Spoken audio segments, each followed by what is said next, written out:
My name is Jacob Ploud, and I'm the Vice President of CCA. I'm here with the panel of the NYC Coalition Student for Sensible Drug Policy. We're waiting for one more member right now. To those who are unfamiliar with Student for Sensible Drug Policy, SSDP is an international nonprofit advocacy and education organization based in Washington, D.C. SSDP is focused on reforming drug policy in the United States and internationally.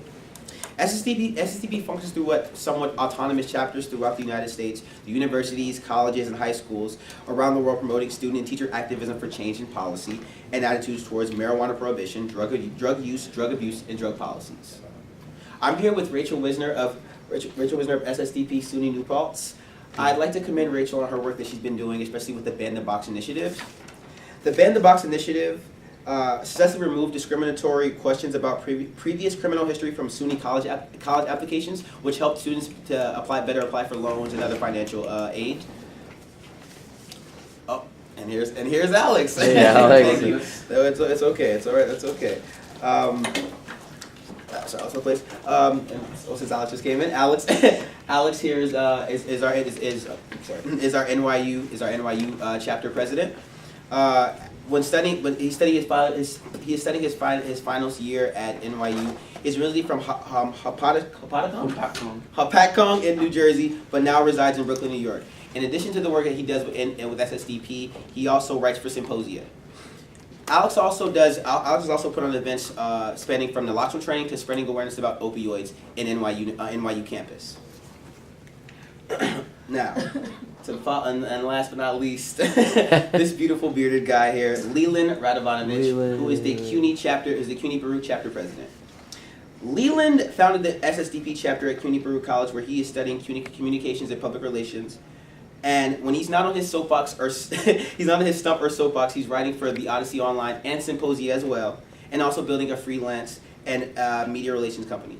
I also like to commend Leland for his work. The work he's done the last few months with help building CCA media-wise and public relations-wise. All right.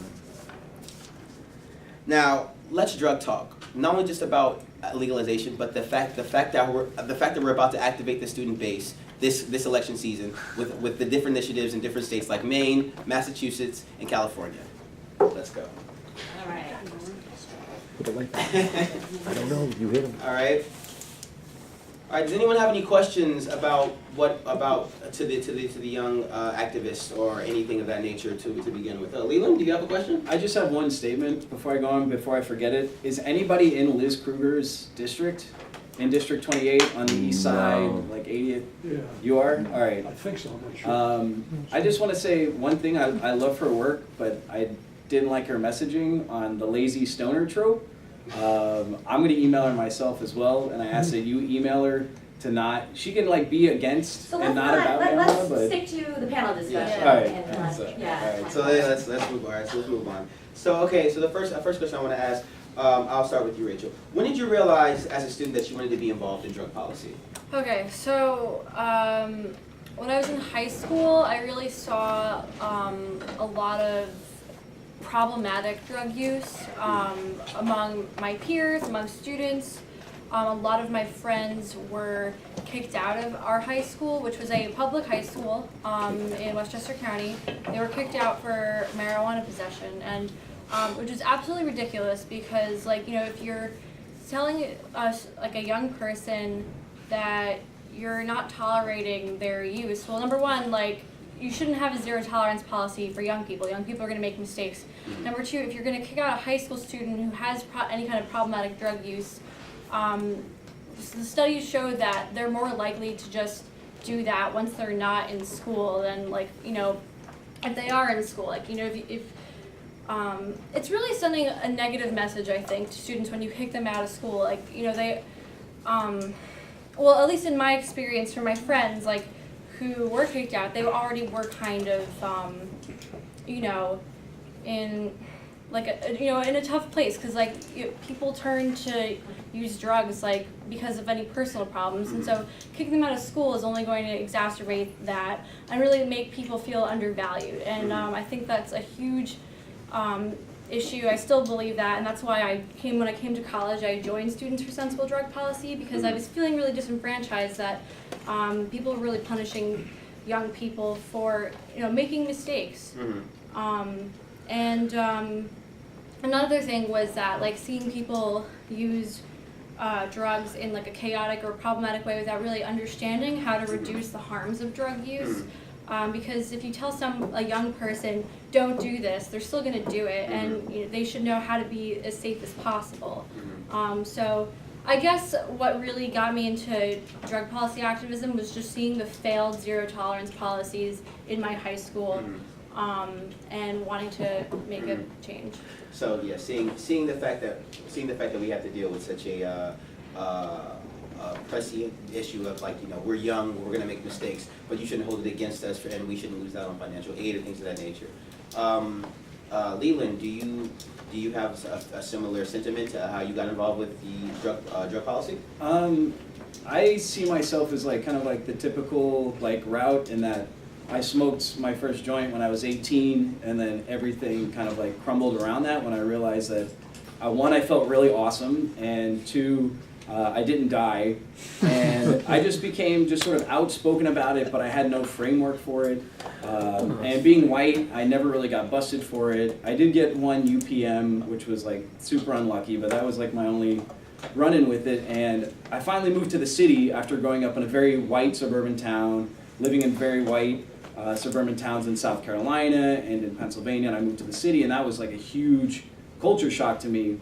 And as I kind of got more and more into like the city culture, I started to learn more and more about like what our drug laws really consisted of, who's really being affected by them, which was not me, not white people, very little. And it wasn't until I finally switched from LaGuardia to Baruch that I decided to do something about it. I want it to be just more than like, yo, weed is awesome, like everybody should smoke weed, it should be illegal. It goes far, it goes so much like beyond that. Like there's so many different levels to it, and there's so much of this finite stuff that just doesn't get seen. And I was lucky enough to run into Jake, who was also like kind of hyped up about it when we started talking, and then I just decided to start my chapter from there. I did drugs, all sorts of drugs, and I wish I had somebody to say like, this is how you should do it, you shouldn't do it like this, you should drink water, you should, all of these things that I'm trying to like instill now in my college body, especially with like amphetamines, Adderall. I kind of wish I had that.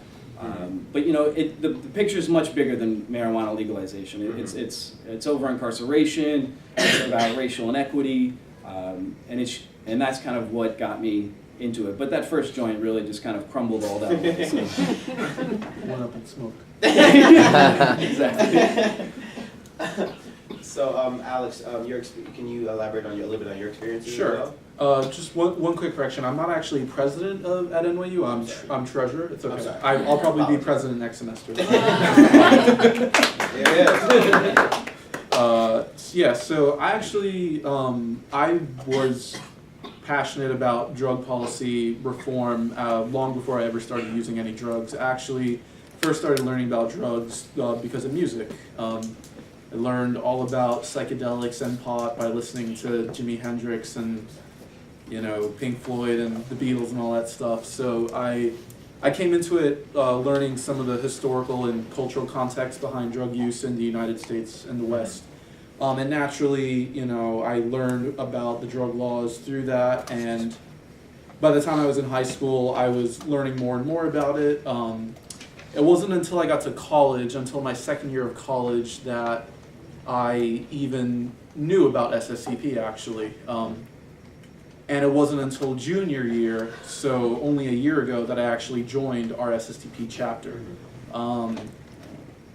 And it wasn't until even more recently, until this year, sometime in the past 6 months or so, that I decided that I wanted to leave behind my current path of music business and make drug policy reform my full-time life vocation. So that's how I ended up here. Woo! Thank you. Alex, actually, I just want to follow up with you. Actually, do you? Why is it so imperative, especially for us as students, especially now during the election? Why is it so important for us to be so involved with the during election time, why is it important for us to be involved with student activism, especially with elections, with initiatives coming out? Speaking of initiative Prop 64, why do you think it's so important for students to be involved with such an initiative as big as Cali right now? Why do you think that's so important? Okay, so it's not just that students need to be involved, it's that young people need to be involved, whether they're in or out of school. Because young people are probably the least politically, civically engaged cohort of people.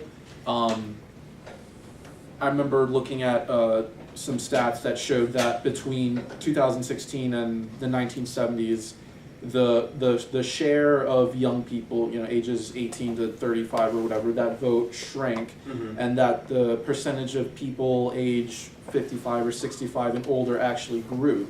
So I think it's really important that young people today really harness our political power, because we're the ones that are inheriting this world. The policies that were put in place 40 years ago, we're living with the legacy of those policies, and our future children and their children are going to live with the legacy of those policies. So we need to get involved, because it's a bunch of old white people in Congress and state legislators that are making all the decisions for us. And you want to follow up? Yeah, I want to follow up with that. Well, one reason why it's really important for not just students but for young people, SSDP is moving towards being more inclusive of college age people, because we understand that not every single person can go to college, and we want to be more of a youth advocacy group. We're Students for Sensible Drug Policy, but I think we're really working with we're really the youth voice, essentially. And a lot of failed drug war policies are, enacted in, because they, alright, so a lot of failed drug war policies are really focused on, protecting the children. You have to protect young people from drugs, but they're not including us in the conversation. We need to be part of the conversation about young people using drugs, because we are the young people.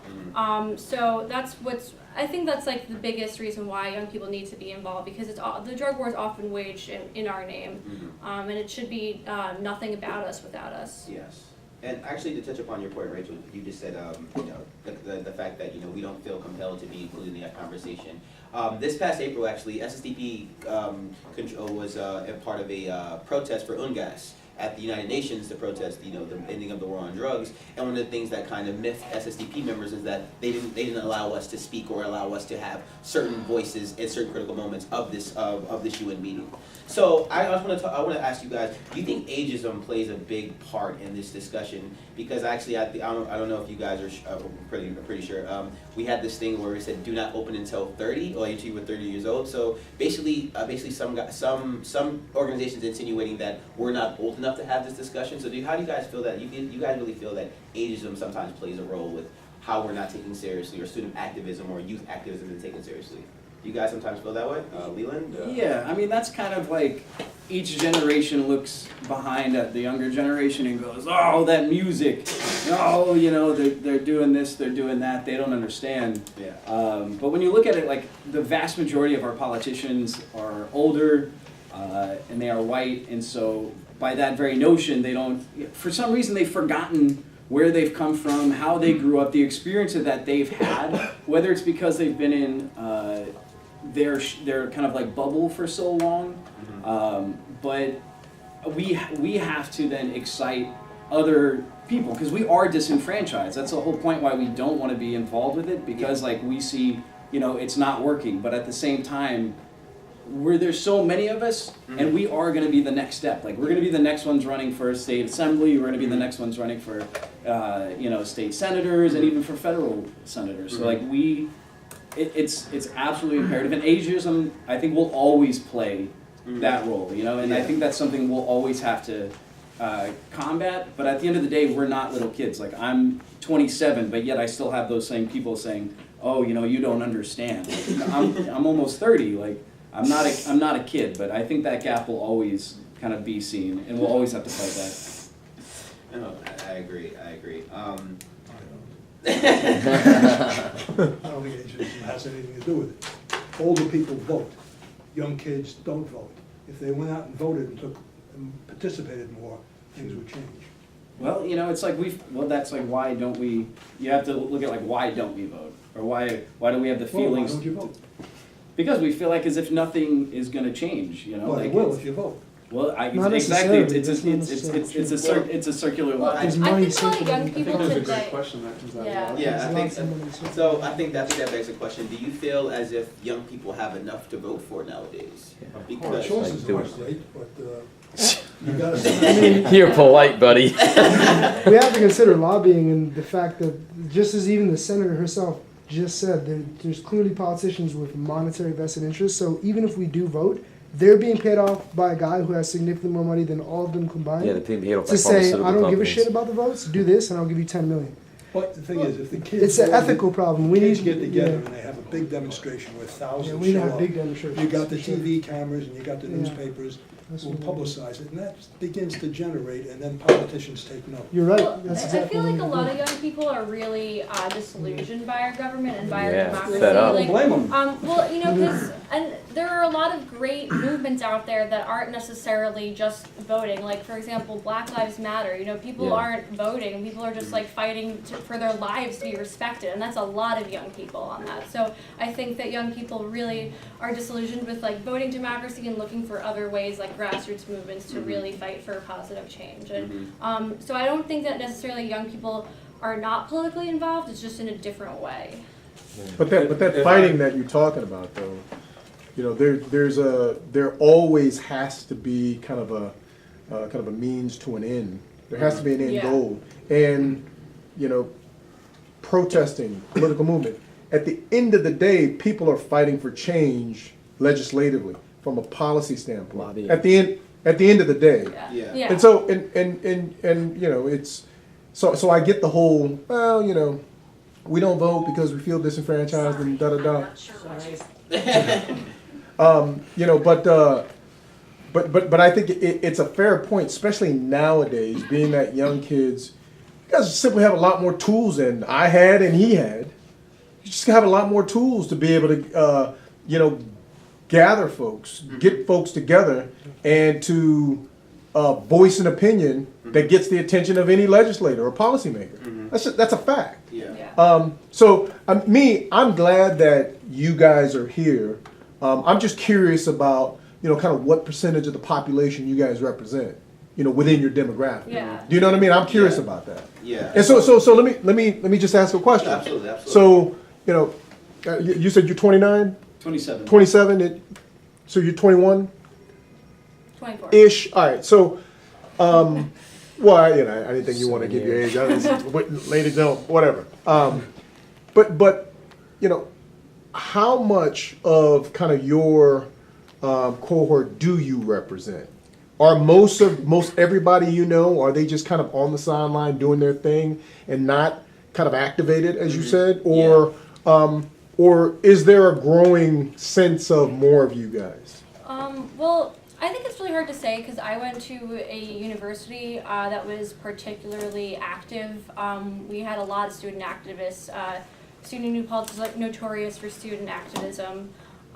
So I was kind of in that environment as a college student. I graduated last May.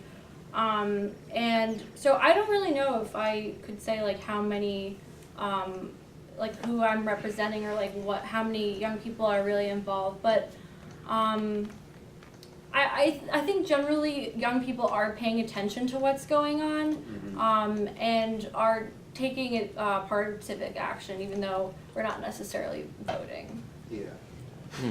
I have, it's funny because I have the exact opposite experience at my school. Yeah. It's like I'm one of like 0.001% of people that are even thinking about any of these issues, or if they're thinking about it, even having like a sit-down conversation in the cafeteria about it. I think exactly what she said, like we're all paying attention. We are very much paying attention. We don't want to necessarily vote, but at the same time, we're also a generation that's having to work full-time to put ourselves through school full-time. And so then to come up with the extra energy to drive all the way up in New York State, to drive all the way up to Albany to go lobby or to Yep. do all this extra